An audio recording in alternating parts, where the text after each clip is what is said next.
আপনি যদি বদনজর করেন, কোনো খারাপ দৃশ্যের দিকে দেখেন, তাহলে আপনার শারীরিক অনেকগুলো ক্ষতি হয়।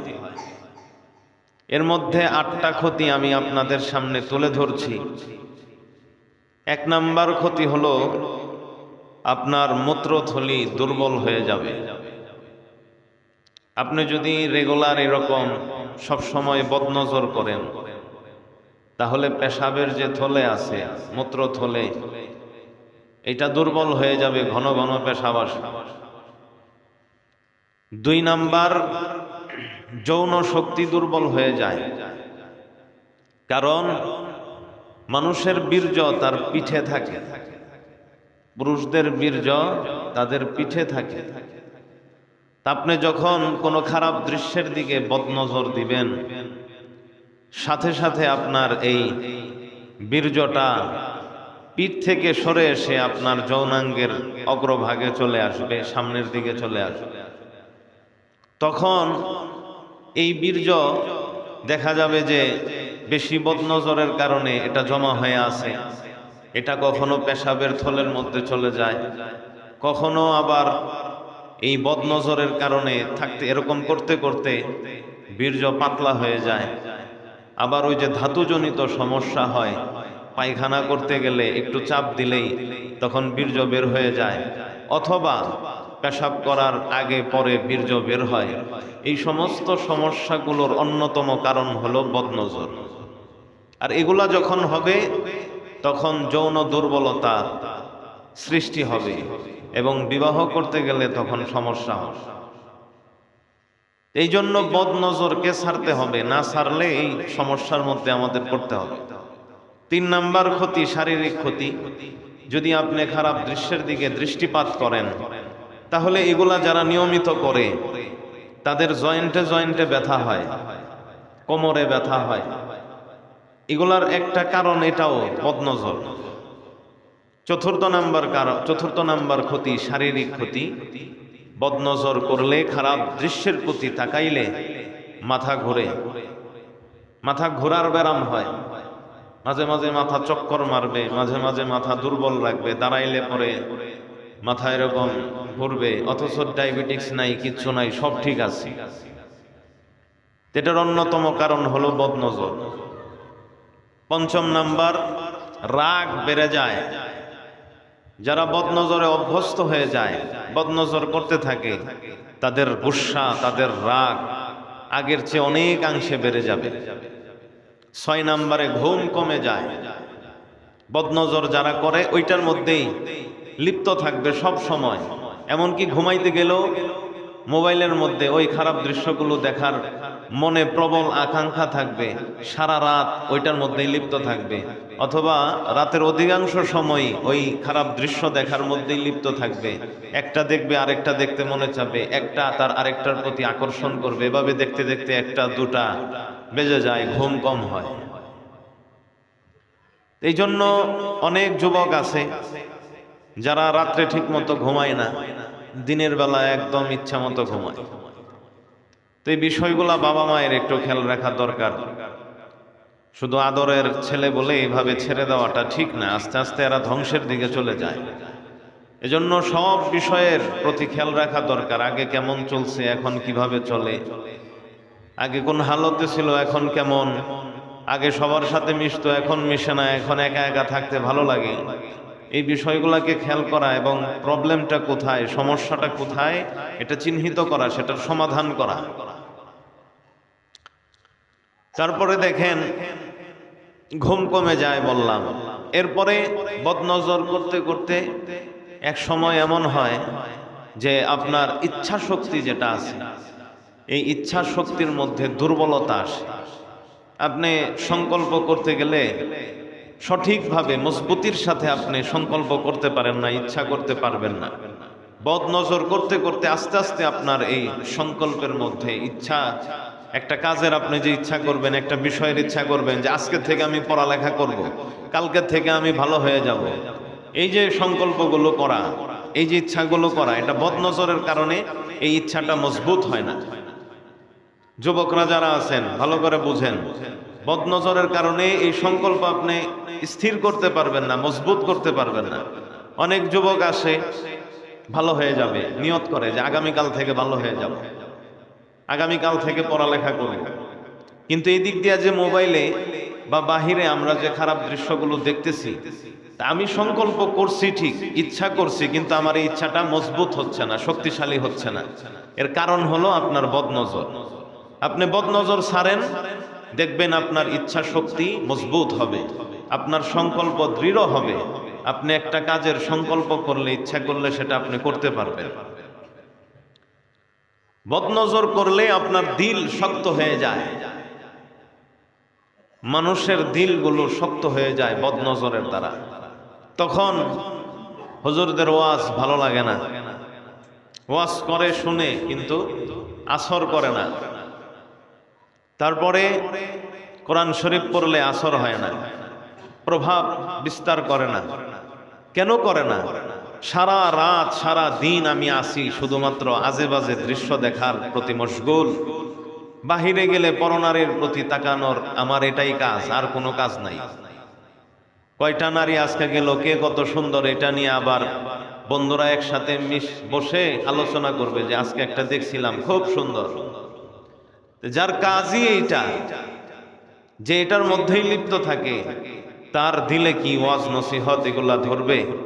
তার কি জিকির আজকারে ফায়দা হবে? একদিক দিয়ে জিকির, আর একদিক দিয়া ফিকির, নারী দেখা। একদিক দিয়ে জিকির, আরেক দিক দিয়ে কি নারীর ফিকির, তো কাজ তো হবে না। এটা কাজ হওয়ার জন্য বদনজর ছাড়তে হবে। তো বদনজর যখন আপনি ছাড়বেন, তখন আপনার দিলটা নরম থাকবে, যে কোনো কথাই আপনার দিলের মধ্যে আঘাত করবে। দিল শক্ত হয় আরো অনেক কারণেই, গুনাহ, অনেক প্রকারের গুনার কারণে দিল শক্ত হয়। শুধু বদনজরের দ্বারাই যে দিল শক্ত হয় এমন না। এটা একটা আছে যে বদনজরের মাধ্যমেও দিলটা শক্ত হয়ে যায়। এই গেল শারীরিক ক্ষতি। বদনজরের মাধ্যমে কিছু আত্মিক ক্ষতিও হয়, আত্মার ক্ষতিও হয়। এক নাম্বার, মানুষ ইবাদত বন্দেগী করতে করতে, বা যে দেখবেন গুনাহ যার কম, বদনজর করে না, তার চেহারার মধ্যে একটা ইবাদত এবং আল্লাহকে মানার, রসুলকে মানার, আল্লাহ রসুলের হুকুম মেনে ইবাদত করার একটা নূর ছাপ তার চেহারায় দেখা যায়। তার চেহারাটাই দেখতে অন্যরকম লাগে। কিন্তু যখন মানুষ বদনজরে অভ্যস্ত হয়ে যায়, ইবাদতের যে নূর আছে তার চেহারা থেকে এই নূরটাকে আল্লাহ তাআলা উঠায় নেয়। এই নূর আর তার চেহারার মধ্যে বাকি থাকে না।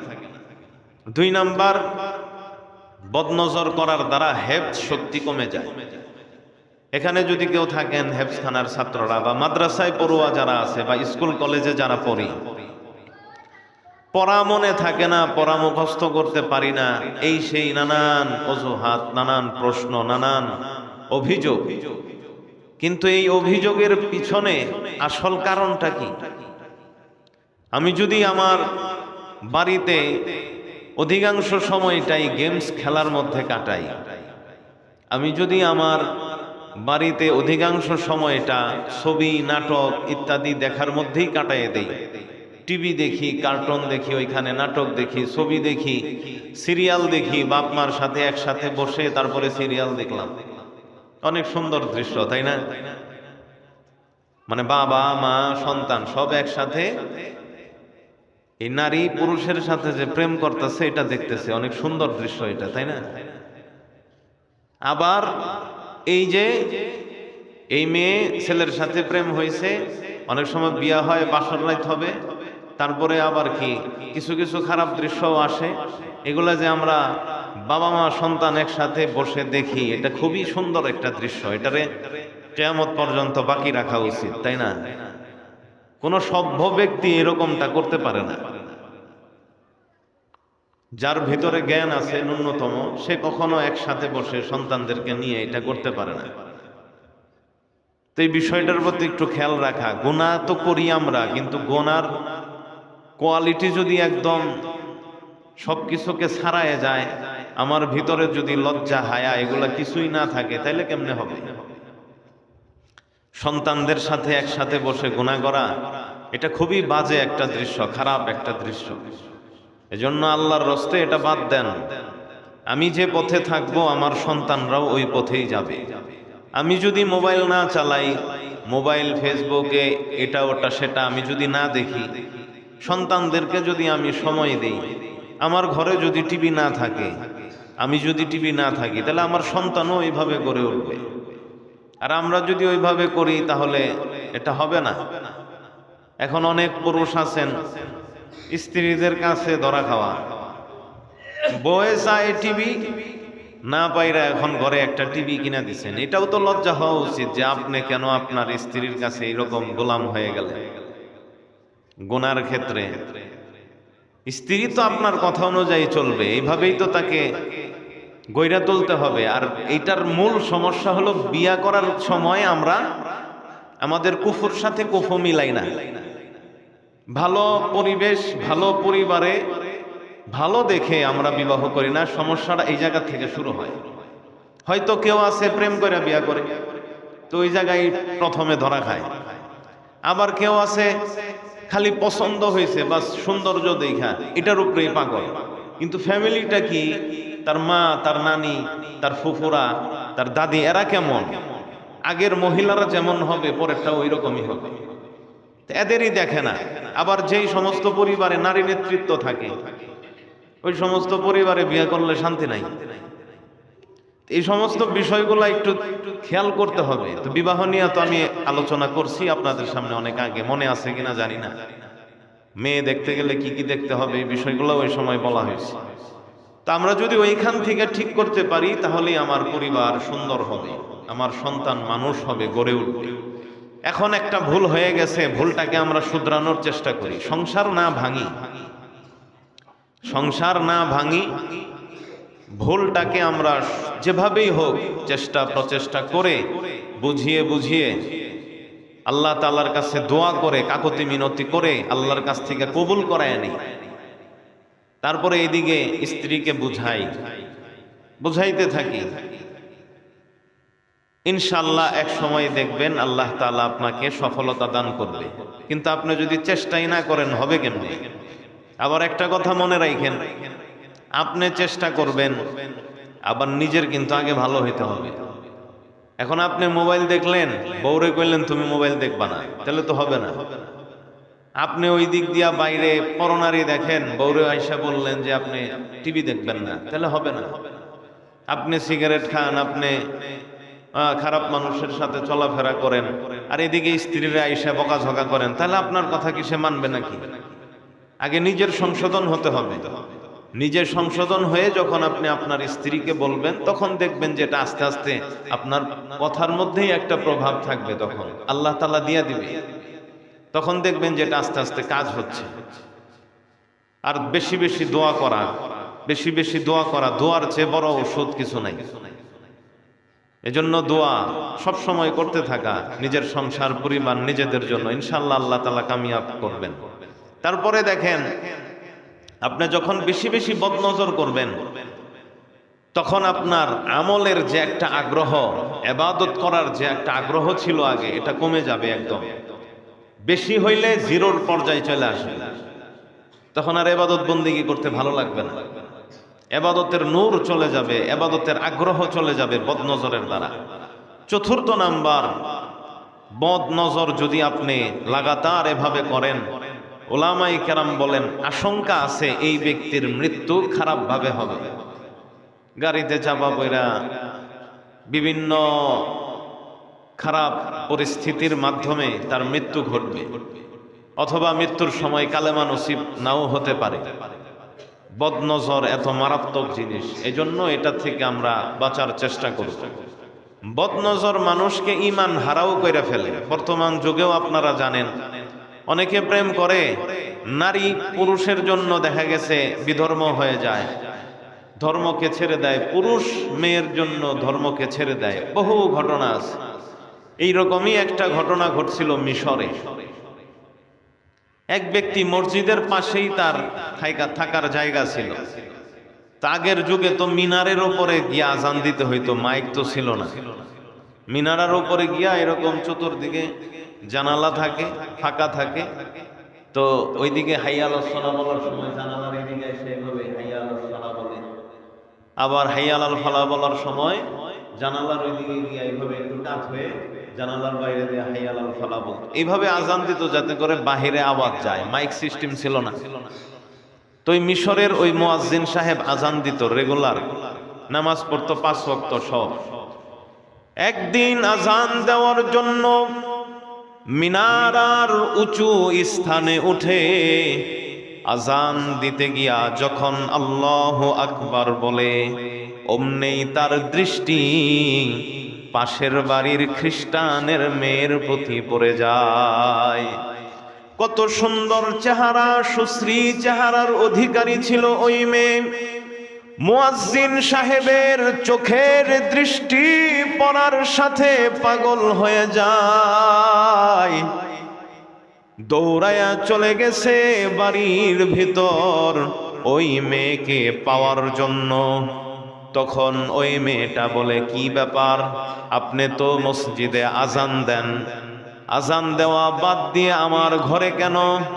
মুয়াজ্জিন সাহেব বলে, তোমাকে আমি চাই, তোমার রূপে আমি পাগল হয়ে গেছি, যে কোনো মূল্যেই তোমাকে আমার লাগবে। ওই মেয়ে বলে, আমি তো কোনো দিন কোনো খারাপ কাজে লিপ্ত হই নাই, এজন্য আমি আপনার সাথেও খারাপ কাজে লিপ্ত হতে পারবো না। মুয়াজ্জিন সাহেব বলে, খারাপ কাজে লিপ্ত হতে হবে না, আমি তোমাকে বিবাহ করতে চাই। মেয়েটা বলে, আমি তো খ্রিস্টান, আমার বাবা আপনার সাথে বিবাহ দিতে রাজি হবে না, কারণ দুইজনের ধর্ম ভিন্ন, যদি আপনি খ্রিস্টান হন তাহলে হইতে পারে রাজি। মুয়াজ্জিন সাহেব বলল, আমি তোমাকে পাওয়ার জন্য খ্রিস্টান হয়ে যাব। মুয়াজ্জিন সাহেব নিজের ইসলাম ধর্মকে ছেড়ে দিয়ে নাসারা হয়ে গেল, খ্রিস্টান ধর্ম গ্রহণ করলো। এখন শুধু প্রস্তাব বাকি। ওই দিনই খ্রিস্টান হওয়ার পর ওই মুয়াজ্জিন নিজের বাড়িতে আসে, একটা কাজে প্রয়োজনে ছাদের উপরে ওঠে। আল্লাহর কি কাম, ওই সময় ছাদ থেকে ওই মুয়াজ্জিন পরে ইহকাল ছেড়ে পরকালে চলে যায়। এই একটা কারণে, বদ নজরের কারণে মুসলমান, এই মুয়াজ্জিনের দিনও গেল, দুনিয়া গেল, কিন্তু সেই মেয়েকে সে পেল না। বদ নজর এমন খারাপ জিনিস, মানুষকে এই নজর ঈমান হারা করে দেয়। এজন্য বদ নজর থেকে বাঁচতে হবে।